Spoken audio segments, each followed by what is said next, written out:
Boa tarde, sou Murilo Critico, e o que eu gosto na arte é que ela faz sentido. As coisas acontecem por uma razão, as coisas existem por um motivo, mesmo que esse motivo seja não fazer sentido nenhum. As coisas existem porque alguém teve a consciência e a vontade de colocar aquilo lá. Quando a gente está falando sobre tragédias e tal, sempre que algum pecado, alguma ação, alguma coisa acontece com o personagem, isso volta para assombrar ele de alguma forma. Se você tem uma arma que aparece em algum momento, ela ocasionalmente será usada.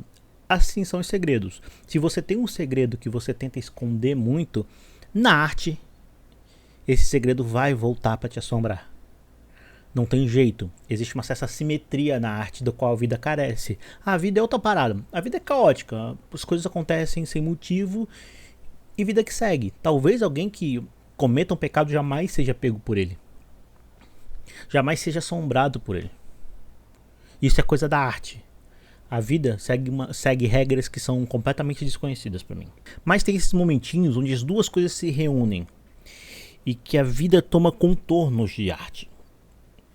Que tragédias existem e elas são tão assustadoramente poéticas quanto são na arte. E esse é o caso de Marcus Licinius Crasso. Marcus Crasso era um romano que se tornou o romano mais rico de todo o império. Ele perdeu o pai e o irmão por motivos de política.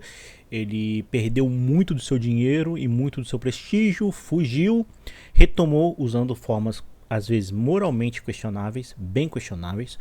Em uma delas ele tinha um corpo de bombeiros e quando havia fogo na cidade ele mandava o corpo de bombeiros para negociar o preço das propriedades das pessoas. Se as pessoas vendessem, ele apagava o incêndio. Se as pessoas não vendessem, eles deixavam o fogo comer tudo. Ou seja, Marcus Crasso não era necessariamente um cara bonzinho por natureza, mas ele era conhecido como um cara astuto. Astuto e com muita grana. Mais dinheiro do que 1000 gerações talvez conseguissem gastar. Então ele formou esse acordo. Ele, Pompeu e Júlio César. Júlio César tinha algumas conquistas militares e era um cara muito simpático, muito popular, e ele tinha um futuro político brilhante à frente.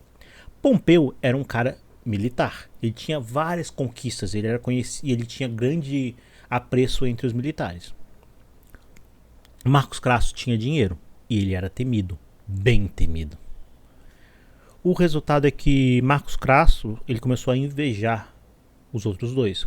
Ele é responsável pela grande campanha que levaria à queda de Espartacus, porém ele não recebeu os louros daquilo. Quem recebeu os louros daquilo foi Pompeu. A glória dele lhe foi tirada. Isso é importante, a glória te é tirada. E para um cara ambicioso, quando você tem todo o dinheiro do mundo, o que te falta? Amor, paixão, glória, ter o seu nome dito pela eternidade. Diante do quão grande era Pompeu e Júlio César, Marcus Crasso começou a ficar desesperado porque ele não tinha esse apoio que os outros tinham. Ele se tinha inveja, ele se tinha diminuído, mesmo sendo o cara mais rico de Roma. Então ele pegou legiões romanas e marchou como o Império Parta, esse império maluco que ousa peitar Roma. E aí no caminho, bom, os senadores já falaram: não vai, velho, deixa essa porra lá, velho. Só o Alexandre o Grande tinha mexido com os partas antes. Deixa isso lá. Só que ele era tão ambicioso e ele tinha tamanha inveja do Pompeu, das glórias de Pompeu, que ele simplesmente ignorou esses conselhos. E ele marchou. Quando ele chegou lá perto, um dos reis ofereceu a ele tropas e ele negou porque ele tinha medo da glória dele ser tirada. Ofereceram um caminho seguro para ele chegar até o Império Parta. Ele recusou porque era o caminho que demorava mais tempo para se chegar lá e ele precisava do favor das pessoas para passar. E por último, foram andados mensageiros dizendo: cara, mensageiros dos partas dizendo: cara, volta para casa. Vai tomar teu suco, velho. Eu fico aqui no meu todinho. Pô, a gente come um joelho, tá tudo certo. Lembrando, Marcus Crasso podia voltar para casa. Ele já era rico. Ele já tinha uma vida boa. Por que ele estava fazendo aquilo? Ambição e inveja, pura e simples. Então, eles marcharam. marcharam rumo ao Império Parta, passando, é claro, por um deserto. A fome e a sede começou a pegar nos soldados romanos, eles foram ficando fracos, quando eles se depararam com as tropas partas. As tropas partas tinham uma tática que era completamente desconhecida na época pelos romanos, que era uma tática montada. Os romanos, eles faziam uma parada de infantaria, eles eram mais lentos. Os partas conseguiam atirar flechas de frente, de costas, faziam umas paradas geniais. Ou seja, era um exército muito móvel que podia atacar com muita força à distância.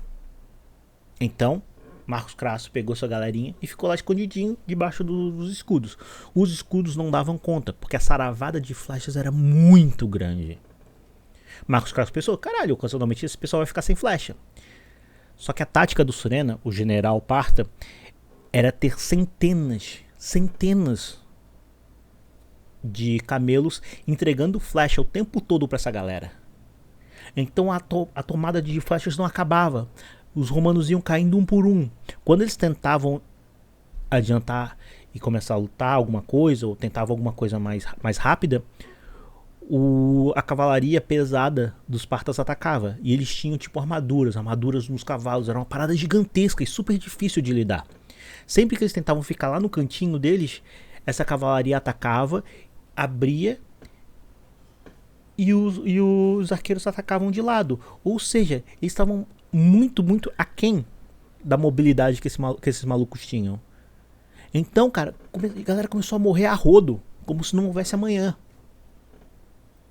O filho do Crasso ficou desesperado, pegou a cavalaria e tentou fazer um ataque. Quando chegou lá perto, todo mundo recuou. Ele pensou, caralho, que foda, a gente... Eles foram recuando. Chegou uma hora que os partas pararam, quando já estavam longe o suficiente. Nisso os cavaleiros atacaram e os arqueiros foram pro lado. Eles estavam tão longe que não tinham o que o exército principal fazer. Todos eles foram dizimados ali. O filho do Marcos, para não ser morto pelo inimigo ou para não ser escravizado, pede para ser morto pelo escudeiro. É o que dizem, né? Outras versões dizem que ele simplesmente se suicidou. Os partas colocaram a cabeça do filho de Crasso numa lança e mostraram isso para todo o exército. Os poucos que restaram, os feridos e tal, já estavam desesperados. Marcos Crasso recua. O grande império romano finalmente recua diante de um inimigo. Ele é obrigado a deixar todos os feridos. As centenas de feridos são mortas no outro dia pelos partas. Era hora de voltar para casa.